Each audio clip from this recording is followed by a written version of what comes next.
സ്കൂളൊക്കെ എന്ന് വെച്ച് കഴിഞ്ഞാൽ പല പല ഗ്യാങ്ങും ഗ്രൂപ്പുകളൊക്കെയാ. അപ്പൊ എനിക്കൊരു ഗ്യാങ് ഉണ്ടായിരുന്നു, പെഗസിസ് എന്നാണ് എന്റെ ഗ്യാങ്ങിന്റെ പേര്. എന്താണ് പെഗസിസ്? പെഗസിസ് എന്ന് വെച്ചാൽ ഫ്ലൈയിങ് ഹോഴ്സ് എന്നാണ് അർത്ഥം. അവന്റെ ഗ്യാങ്ങിന്റെ പേര് ലിവിങ് ഫോസിൽസ്. പിന്നെ ഇൻവേഡേഴ്സ് ഉണ്ട്, ക്രൂസൈഡേഴ്സ് ഉണ്ട്, ഫ്ലഡ്സ് ഉണ്ട്, ഹെവി മെറ്റൽ എന്നൊക്കെ പറഞ്ഞിട്ട് വലിയ വലിയ പരിപാടിയൊക്കെയാ. അപ്പൊ ഈ പെഗസിസിന് ഒരു പാട്ടൊക്കെ ഉണ്ട് ഞങ്ങൾക്ക്, തീം മ്യൂസിക് ഒക്കെ. ഈ തീം മ്യൂസിക് എഴുതി തന്നത് ഏട്ടനാ. പാടാവോ എനിക്ക് വേണ്ടി? ഒരു തുടക്കം ഞാൻ പറയാം.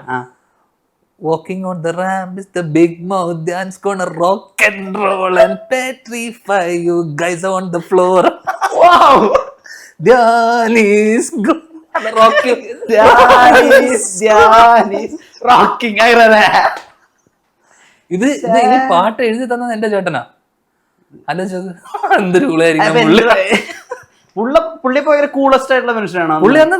പുള്ളി അന്ന് ഈ ഞാൻ പോയിരുന്ന സ്കൂൾ വാനുണ്ട്. ഞാൻ ഒരു 7ാം ക്ലാസ് 8ാം ക്ലാസ് വരെ സ്കൂളിൽ പോയില്ല. 9ാം ക്ലാസ് തൊട്ടിട്ട് വണ്ടി കാറിലും പിന്നെ കാർ ഓടിച്ചൊക്കെയാ പോയത്. അന്ന് അവിടെ ചെന്നൈയിൽ പിന്നെ ലൈസൻസും മറ്റേ ഇതൊന്നും ഇല്ല.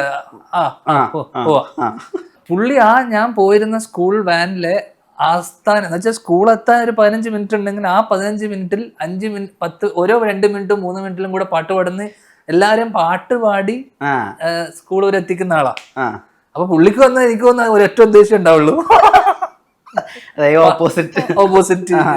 അപ്പൊ പുള്ളി എനിക്ക് വന്ന് നന്നായി പാട്ട് പാടും. അപ്പൊ എന്നെ അവിടുത്തെ സ്കൂളിലൊക്കെ ഉള്ള നോർത്ത് ഇന്ത്യൻ അല്ലെങ്കിൽ ഹിന്ദിക്കാര് എന്ന് വെച്ചാൽ തും വിനീത് കെ ഭയ്യ ഭായ് ഹന എന്നൊക്കെ ചോദിക്കുക.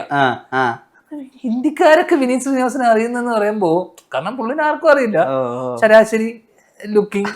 പക്ഷെ അപ്പോഴാണ് ഞാൻ അറിഞ്ഞത് ഈ പാട്ടിന്റെ പരിപാടി. വാനിൽ സ്ഥിരമായി പാട്ട് പാടുക. കാരണം ഞാൻ ആദ്യം പുള്ളിയുടെ 2 സ്കൂൾ വാൻ ഉണ്ടായിരുന്നു, പുള്ളി വേറെ വണ്ടിയിലാണ് പോയത്. പിന്നെ പിന്നെ ഇതിലോട്ട് പോയപ്പോഴാണ് അവിടെ സ്കൂൾ വാനിലടക്കം പാട്ട് പാടി ആൾക്കാർ എന്റർടൈൻ ചെയ്ത് പോയിരുന്ന ഒരു ദിവസം പോലും വാന് പാട്ട്. വിഷ്വൽ എങ്ങനെയായിരിക്കും? വിഷ്വൽ ഞാൻ പുള്ളി ഏറ്റവും ഫ്രണ്ടിൽ നിന്നിട്ട് പുള്ളി തൊലിത്തരം പാട്ടൊക്കെ പാടും. കുട്ടികളൊക്കെ സൈഡിൽ നിന്നിട്ട് ജാം ചെയ്ത് ചില്ല് ചെയ്ത് മറ്റേ ടൂറിനൊക്കെ പോകുന്ന പോലത്തെ അതായിരുന്നു. അപ്പൊ ഇത് സ്ഥിരം കാരണം നമ്മളിതൊന്നും കണ്ടിട്ടില്ല സ്കൂൾ വാനില് പാട്ട് പാടി പോകുന്ന. പുള്ളി +2 വരെ എനിക്ക് പോകുന്ന സ്കൂൾ വാനിലാണ് പോയിക്കൊണ്ട് പാട്ട് പാടാൻ വേണ്ടിട്ട്. ഒരു വർഷം കഴിഞ്ഞ പുള്ളി മാറി തോന്നുന്നു. ഞാൻ പിന്നെ കാറിലാണ് സ്കൂളിൽ പോയിരുന്നത്. അപ്പം അന്നത്തെ നേരത്തെ പറഞ്ഞ പോലെ ഫാഷൻ എന്ന് പറയുന്നത് ഡ്രസ്സിങ്ങും ഇതൊക്കെ ഉള്ളത് നമ്മൾ ഈ പറഞ്ഞ നമ്മളെ നന്നായി കാണുക, കണ്ണാടി നന്നായി കാണുന്നതിനപ്പുറം നമ്മളെ നന്നായിട്ട് പ്രസന്റ് ചെയ്യുക. അത് കാരണം നമുക്ക് കുറച്ചുപേര് നമ്മളെ ശ്രദ്ധിക്കുന്നു, നമ്മളെ ഇത് ചെയ്യുന്നു. റഗഡ്. പിന്നീട് ആൾക്കാർ നമ്മളെ ശ്രദ്ധിച്ചു തുടങ്ങിയല്ലോ. ശ്രദ്ധിച്ചു തുടങ്ങിയപ്പോ ഇപ്പൊ ഞാനിപ്പോ ഇതിട്ടിരിക്കുന്ന ഷർട്ട്, ഓക്കെ, ഇതിപ്പോ പ്യൂമയാന്ന് അറിയാം, ഓക്കെ. അല്ലാതെ ഇപ്പൊ ഞാനിപ്പോ ആ ഷർട്ട് ഇട്ടു എന്ന് വെച്ചോ, ഈ ഇടുന്ന ഷർട്ടിന് ഇപ്പൊ ഒരു 250 രൂപ ഉണ്ടെന്ന് വെച്ചോ, 1000 രൂപ ഉണ്ടെന്ന് വെച്ചോ, ഞാനത് ഇടുവാണെങ്കിൽ അത് ബൽമീന എന്ന് പറയും ആൾക്കാർ. കാരണം എന്റെ ഒരു സാമ്പത്തിക സ്ഥിതി വെച്ചിട്ടും നിന്റെ ഒരു സാമ്പത്തിക നിലയും വെച്ചിട്ട് അപ്പൊ ഞാനിപ്പോ എന്തിട്ടാലും ഓക്കെ, അത് മനസ്സിലായില്ലേ? നീ അത് ഇടുമ്പോഴും ഞാൻ ഇടുമ്പോഴും വ്യത്യാസമുണ്ട്. ഇപ്പൊ മനസ്സിലായില്ലേ? അപ്പൊ ഇപ്പോ എനിക്ക് അതിന്റെ ആവശ്യമില്ല. ഇപ്പൊ നീ എന്തിട്ടാലും അല്ലെങ്കിൽ നീ ഇടുന്നത് എന്തിട്ടാലും ഞാനിട്ട് ഷർട്ട് ഇടേണ്ട ആവശ്യമില്ല, ഓർത്തുകൊണ്ട് ഇങ്ങനെ ഇട്ടാലും മതി. അതാ ഞാൻ പറഞ്ഞത്. ഞാൻ കഴിഞ്ഞ സ്ഥലത്ത് പറഞ്ഞു, ഞാൻ വേണമെങ്കിൽ ഇതെല്ലാം ബഹിഷ്കരിച്ചാലും ഞാൻ ആൾക്കാർക്ക് അറിയാലോ നമ്മള്. അപ്പൊ ഇപ്പൊ ഞാൻ ആഗ്രഹിക്കുന്ന ഈ അറ്റൻഷൻ ഒന്ന് കുറയ്ക്കാൻ വേണ്ടിട്ടാ. കാരണം ഇവിടെ പോയ ആൾക്കാർ നമ്മളെ ഇപ്പൊ ഞാനൊരു ലുങ്കിയും ഒരു ഷർട്ടും ഇട്ടിട്ട് പോകുമ്പോ ആൾക്കാർ ഏതോ ഹൈദരാബാദി ശ്രദ്ധ. അതേ ഞാനിപ്പോ ഭയങ്കര ഡ്രസ്സും ഇട്ട് ഭയങ്കര ഇതിന്റെ ടീഷർട്ടും ബൽമീനൊക്കെ ഇട്ട് ഒരു പൊങ്ങനെ പോലെ നടക്കുമ്പോ ആൾക്കാർ കാരണം അങ്ങനത്തെ ആൾക്കാരെ ഞാൻ കണ്ടിട്ടുണ്ട്. ഓക്കെ, അല്ല അതൊക്കെ അവരുടെ ചോയ്സ് ആണ്, മനസ്സിലായില്ലേ?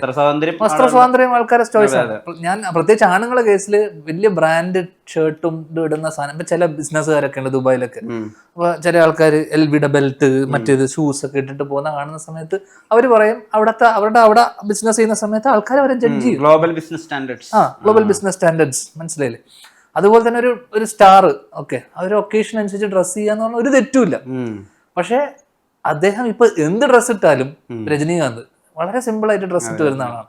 ഇപ്പൊ നമുക്കറിയാവുന്ന പ്രണവ് വളരെ സിമ്പിൾ ആയിട്ട് പ്രണവ് എന്തിട്ടാലും നമുക്ക് പ്രണവാണ്, രജനിയാണ്. ഇപ്പൊ നമുക്ക് എങ്ങനെയാണെങ്കിലും ചില നടന്മാർ രജനീകാന്ത് ഇൻസ്പിറേഷൻ പറഞ്ഞു വെക്കാൻ അല്ല, ഒരിക്കലല്ല. അപ്പൊ ഞാൻ പറഞ്ഞു ഇപ്പൊ നമുക്ക് അത് കിട്ടുന്ന സമയത്ത് നമ്മൾ എന്തിന് അതിനുശേഷം എന്ന് വെച്ചാൽ ഈ മെറ്റീരിയലിസ്റ്റിക് സാധനങ്ങളോട് എന്ന് വെച്ചാൽ ഈ വലിയ വിലപിടിപ്പുള്ള ഡ്രസ്സുകൾ, ഫോണുകള്, വാച്ചുകള്, പിന്നെ ബാഗുകള്, ഇതൊക്കെ എനിക്ക് ഭയങ്കര അത്തരം മെറ്റീരിയലിസ്റ്റിക് ആയിട്ടുള്ള ആൾക്കാരോട് തന്നെ നമുക്കൊരു അതൊക്കെ അൾട്ടിമേറ്റ്ലി അവരുടെ ഇഷ്ടം, അവരുടെ ചോയ്സിനപ്പുറം നമുക്ക് അങ്ങനെ കാണുന്ന ആൾക്കാരെ കാണുമ്പോൾ എനിക്ക് പലപ്പോഴും ഒരു കോമാളി അല്ലെങ്കിൽ ഈ 2 ബെൽറ്റും ഈ ഒരു കാണിക്കാൻ വേണ്ടി കാണിക്കുന്ന പോലെ പലപ്പോഴും തോന്നിയിട്ടുണ്ട്, പ്രത്യേകിച്ച് മലയാളികൾ.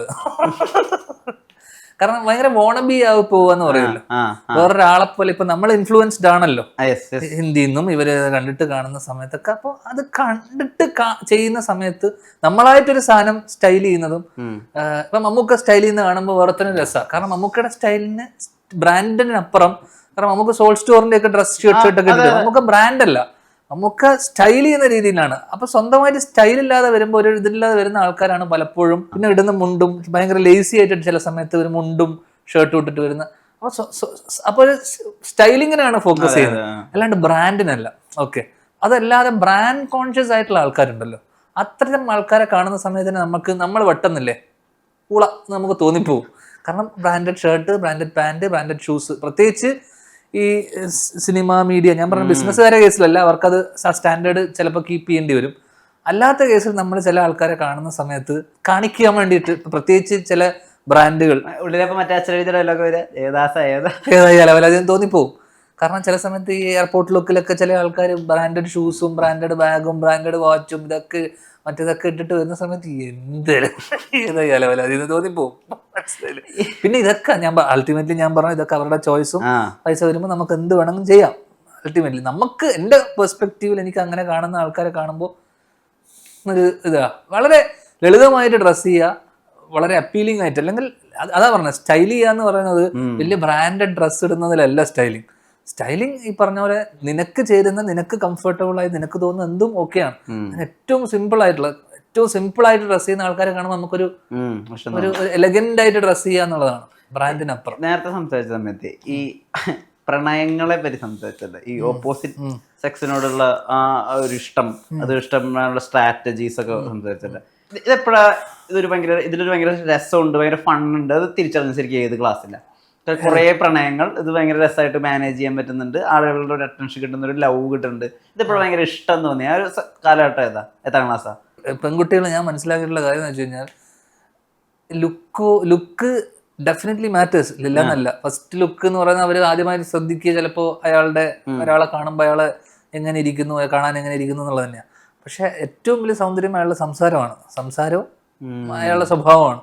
അപ്പൊ എനിക്ക് എൻ്റെ സംസാരം ഇഷ്ടപ്പെട്ട് തുടങ്ങിയതാണ് ചെറുപ്പം മുതലേ. എൻ്റെ ക്ലാസ്സിലുണ്ടായിരുന്ന പെൺകുട്ടികൾ ഉൾപ്പെടെ നമ്മളൊരു ചാം വർക്കൗട്ട് ചെയ്യുക എന്ന് പറയുന്ന ഒരു സാധനം ഉണ്ടല്ലോ. ചാം വർക്കൗട്ട് ചെയ്യുന്ന വെച്ച് കഴിഞ്ഞാൽ പ്രത്യേകിച്ച് ഒന്നും ചെയ്യണ്ട, ഒന്ന് ചിരിക്കുക, ഒന്ന് സംസാരിക്കുക, ചെറിയ രീതിയിലുള്ള സാധനങ്ങൾ.